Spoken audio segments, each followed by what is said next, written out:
स्वागत है एक नए वीडियो पर। आज के इस वीडियो में उपराष्ट्रपति से रिलेटेड जितने भी क्वेश्चन आते हैं एग्जाम में वो सारे के सारे लेके आए हैं। आप मेरे बनाए हुए पहला वीडियो देख लेंगे पहले उपराष्ट्रपति पे जो मैंने वीडियो बनाया है, फिर आके मॉक टेस्ट लगाएंगे तो काफ़ी ज़्यादा फायदेमंद होने वाला है। चलिए देखते हैं, सबसे पहले प्रश्न से शुरू करते हैं, ठीक है। तो बने रहे अंत तक क्योंकि इसमें एग्जाम के PYQs हैं, ठीक है। तो देखिए सबसे पहला प्रश्न जो कहता है वो कहता है कि भारतीय संविधान के किस अनुच्छेद में यह प्रावधान है कि भारत में एक उपराष्ट्रपति होगा, है ना। तो इसका याद रखिएगा आर्टिकल 63, ठीक है। ये आर्टिकल 63 कहता है कि भारत में एक उपराष्ट्रपति होगा, ठीक है। दूसरा नंबर प्रश्न देखते हैं।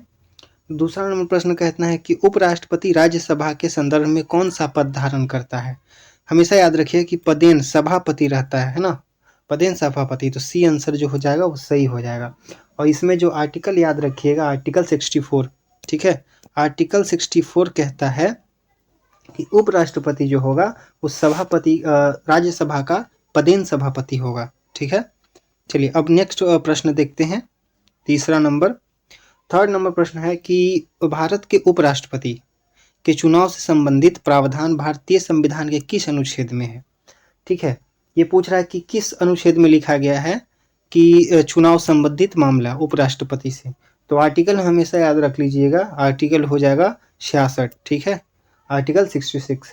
तो यानी कि उपराष्ट्रपति के चुनाव की प्रक्रिया अनुच्छेद 66 में दी गई है।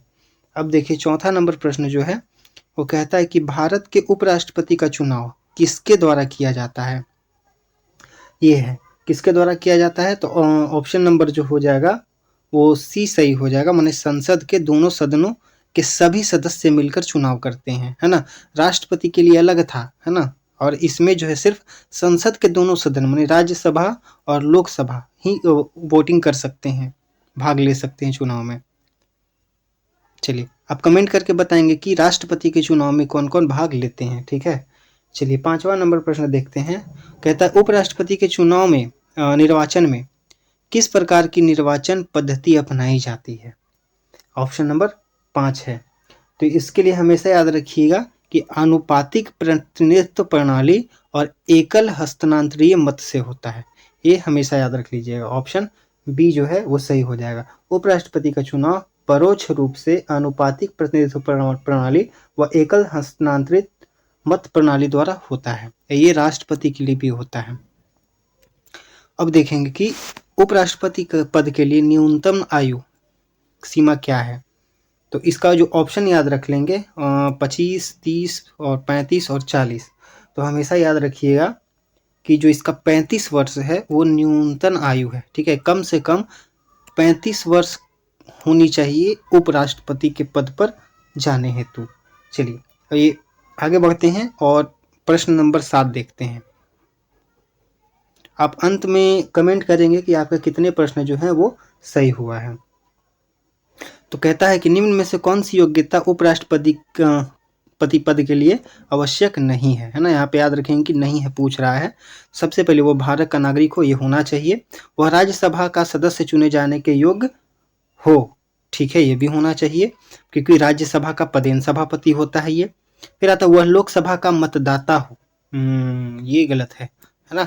उसके पास कोई लाभ का पद ना हो, ये 3 जो है वो सही हो जाएगा। लेकिन ए जो है ऑप्शन सी जो है वो सही है, ये नहीं होगा, है ना।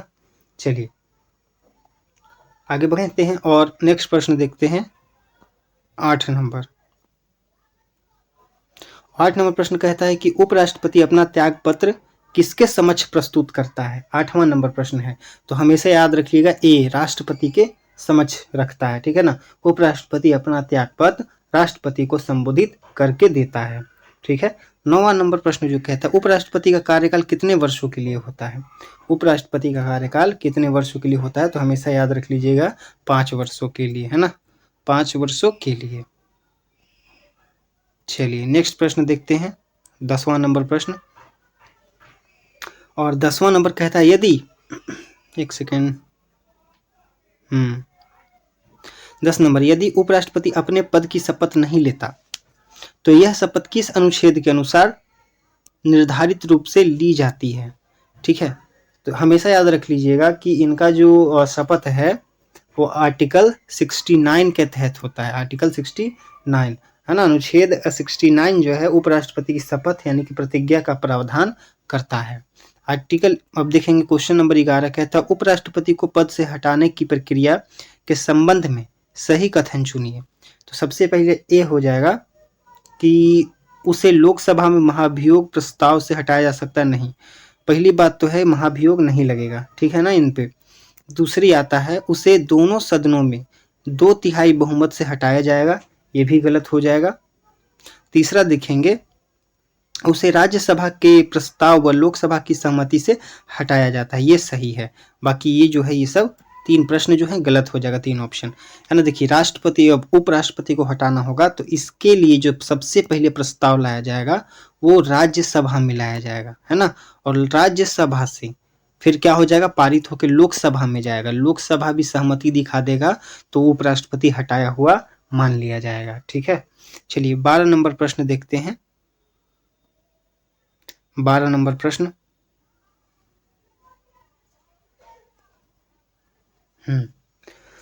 तो कहता है कि उपराष्ट्रपति को पद से हटाने से संबंधित प्रस्ताव कहाँ पे प्रारंभ हो सकता है। तो हमेशा याद रखिएगा राज्यसभा, है ना। बी जो हो जाएगा वो सही है। सबसे पहले अभी तुरंत बताए थे कि राज्यसभा में आता है। तो हटाने का प्रस्ताव केवल राज्यसभा में ही प्रस्तुत किया जा सकता है, लोकसभा में नहीं, है ना। हमेशा राज्यसभा में ही प्रस्तुत किया जाएगा, ये याद रखेंगे। क्या अब 13 नंबर प्रश्न कहता है उपराष्ट्रपति को हटाने के लिए राज्यसभा में किस प्रकार की बहुमत आवश्यकता होती है। तो राज्यसभा में किस प्रकार की बहुमत ये पूछा जा रहा है। तो इसका हमेशा याद रखिएगा कि सी प्रभावी बहुमत यानी कि कुल वर्तमान सदस्यों का बहुमत, है ना, ये हो जाएगा। तो सी हो जाएगा सही। अब कमेंट करेंगे और बताएंगे कितने किसके कितने प्रश्न सही हुए हैं, ठीक है।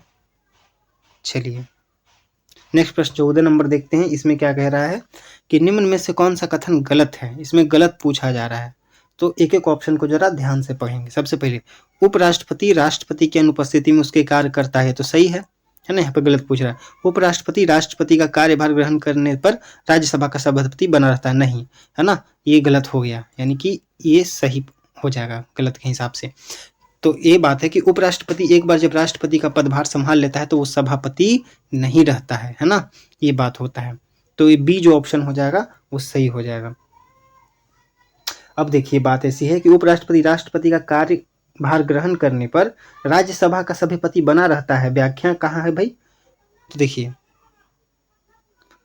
तो अनुच्छेद 65 के तहत राष्ट्रपति का कार्य करता है, ये देखिए मतलब कि उपराष्ट्रपति जो है वाइस प्रेसिडेंट जो है ना, वो आर्टिकल 65 के तहत क्या करेंगे तो प्रेसिडेंट का काम करते हैं, है ना। और प्रेसिडेंट का वीडियो बनाया हुआ है, आप देख लेंगे, काफ़ी फायदेमंद होगा। उपराष्ट्रपति का वीडियो अपलोड किया गया है, लिंक डिस्क्रिप्शन में डाल देंगे। और अच्छा होगा कि आप पहले वहाँ मॉक टेस्ट एक बार उस क्लास को कर लें और फिर यहाँ पर आके टेस्ट सीरीज लगाएं, काफ़ी फायदा होगा। चलिए आप देखते हैं नेक्स्ट प्रश्न 15 नंबर कहता है कि यदि राष्ट्रपति का पद रिक्त हो जाए तो उपराष्ट्रपति अधिकतम कितने समय तक कार्यकारी राष्ट्रपति के रूप में कार्य कर सकते हैं, ठीक है। तो हमेशा याद रखिएगा 6 माह मतलब 6 मंथ के लिए राष्ट्रपति का पद रिक्त होने पर उपराष्ट्रपति अधिकतम 6 मंथ तक कार्यकारी राष्ट्रपति रह सकता है। इस बीच नए राष्ट्रपति का चुनाव हो जाता है ना, 6 महीने तक रहेगा और इसी बीच आपको नया प्रेसिडेंट का चुनाव करना होगा। आप कमेंट करके बताएंगे कि प्रेसिडेंट के चुनाव में कौन कौन भाग लेते हैं। चलिए अब देखते हैं 16 नंबर प्रश्न। 16 नंबर प्रश्न कहता है कि उपराष्ट्रपति को हटाने वाले प्रस्ताव को सदन के पटल पर रखने से कम 14 दिन पूर्व की सूचना दी जानी चाहिए। यह प्रावधान कहाँ है, मतलब कि उपराष्ट्रपति को हटाने से पहले 14 डे का जो है सूचना दिया जाता है, नोटिस, ये कौन सा अनुच्छेद में दिया गया है। तो हमेशा याद रखिएगा कि अनुच्छेद 67 बी है, ठीक है। आर्टिकल 67 भी याद रखिएगा। उपराष्ट्रपति को हटाने वाले प्रस्ताव के लिए 14 दिन पूर्व सूचना का प्रावधान आर्टिकल 67 बी में निहित है। चलिए अब देखते हैं 17 नंबर प्रश्न। तो 17 नंबर प्रश्न कहना है कि निम्नलिखित में से कौन सा कथन सही है। यहाँ याद रखिएगा सही है पूछा जा रहा है। देखिए उपराष्ट्रपति पदेन लोकसभा का अध्यक्ष होता है, नहीं, ये तो गलत हो जाएगा क्योंकि ये राज्यसभा का पदेन सभापति होता है ना।